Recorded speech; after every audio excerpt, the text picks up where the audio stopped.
Hey guys, Lord here, back in with another action figure review. Today we'll be wrapping up our looks at the DC Multiverse Justice League of America, wave with, of course, the collectible figure himself, the man, the myth, the legend, an old plastic man here.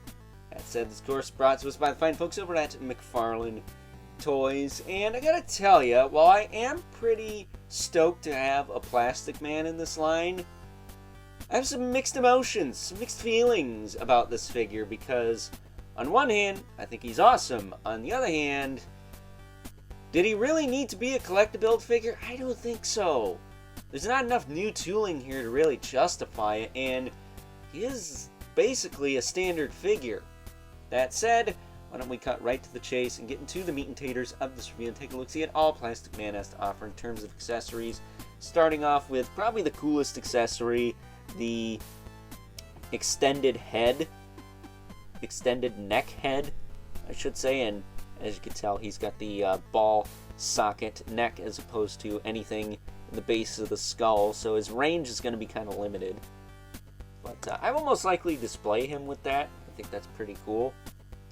Then we also have a couple of effect arms. This one is a lasso or something. And then this one is some weird salad fingers looking thing. Alright. I hate to be belligerent here, but these are fucking lame. Why weren't these the giant fist and hammer hands? I mean, even the McDonald's toy from the Brave and the Bold line got that right. Like, what is this? This sucks. I will say, it might not have been a perfect line by any means, but the Mattel DC Universe Classics Plastic Man kicks the shit out of this one as far as accessories go. It had the spring lower half, the extended neck head, it had a freaking paddle ball. I think it had a giant hammer hand. I think he had giant fist hands. He had a shitload of extra parts. Now, I understand that McFarlane Toys tends to keep the collectible figures at a minimum, 4 per wave, but I'd be totally okay with this guy being a collector edition and them giving us a more substantial Build-A-Figure. Like, I don't know, that Darkseid Megafig coming out, I think would have made a better collectible figure, because while I do like this figure, he's no Merciless. He's no Bane with the scarecrow that plugs into his back. I mean, granted, those two had their own issues, but, they were at least big. They're decent-sized figures. There's some other ones. We got the Target exclusives, like the Starro's pretty big, despite the fact I can't stand. The Joker bot from the Batman Beyond set. The Cyborg from the Flashpoint Paradox wave, which I actually haven't reviewed yet. The Frost King is a pretty cool Build-A-Figure, collectible figure, whatever you want to call it. And even the Mr. Freeze from the Batman and Robin wave. The Arnold Schwarzenegger, chill out, Gotham will freeze over. It's time for a snow day. All those stupid puns he had in that movie. You gotta give it to him, though. He was enjoying himself.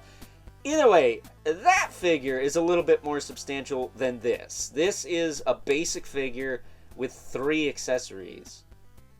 Like, this could have been $20. I would have been okay if it was a collector edition, but this could have been $20. Like, who the fuck are we kidding here? So, taking a closer look at Plastic Man, he does not come with a stand, by the way, or a trading card, so you're screwed there, but I will tell you, if you want to see Plastic Man at his best, I would recommend the Batman Brave and the Bold animated series. That's where I discovered this character and grew to like him quite a bit. And on top of the fact that he was voiced by Rob Paulsen, the man, the myth, the legend, voice acting that is, he was a really cool character in that show, and they dive deep into his character arc, so, I actually think I have a Brave and the Bold Plastic Man somewhere. Either way, going on a tangent, but as far as articulation on this guy goes, it's standard Multiverse stuff. He's got the ball joint, the base of the neck, which that feels pretty solid, and if you wanted to swap it, you can just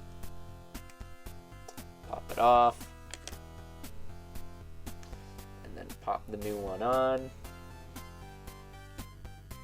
So, and now he's got the crazy twisty neck, which is probably how I'm going to display him, even though that's a fairly basic way to do it.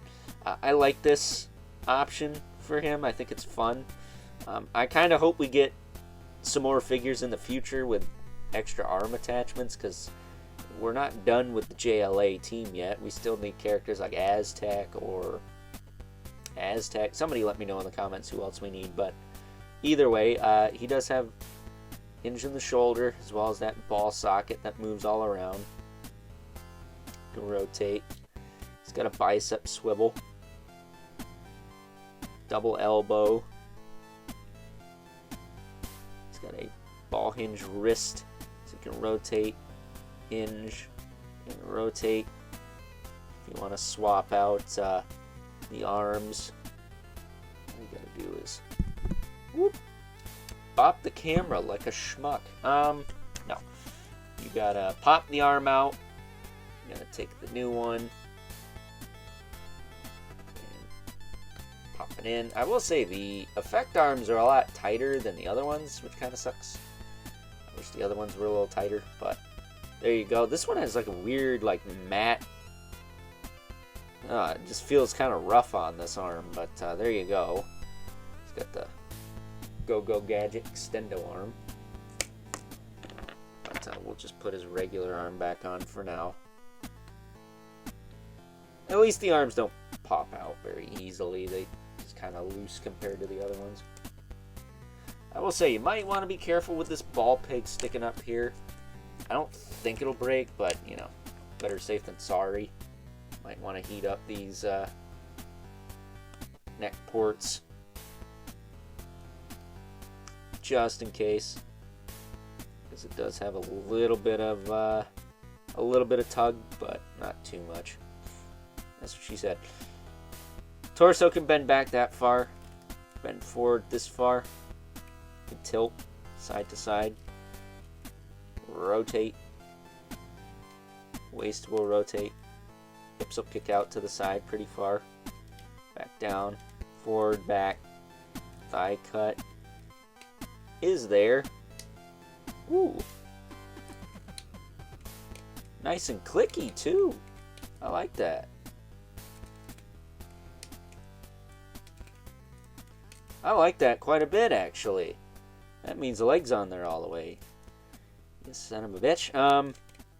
Double knee. Nice and clicky there. No Cliffs of Dover on the knees. I don't know about the arms. And then he's got a swivel, hinge, rocker, and toe joint. And no, these are not the Todd Father feet. These are brand new feet, because Plastic Man, well, he looks like he's barefoot. He actually, I'm assuming, is wearing some kind of stocking, or this is some weird side effect of him being Plastic Man. I don't know. Very strange, but very cool.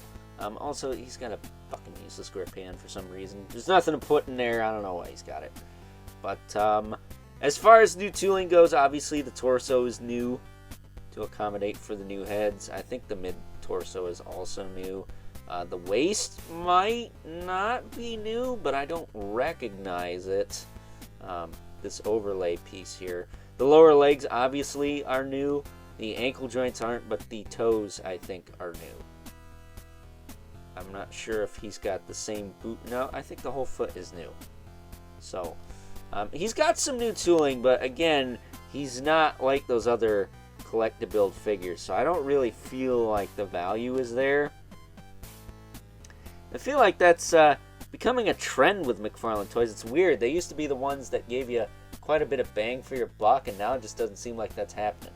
I mean, I'm not asking for the days of $20 Devastators back, but, you know, what the fuck's going on, man? It just feels like a different company now, and I'm not really fond of it, to be honest with you. But I am happy to have a Plastic Man. I do like the figure. I think the weapon, or the alternate arms, kind of suck. I would have preferred a hammer and a giant fist.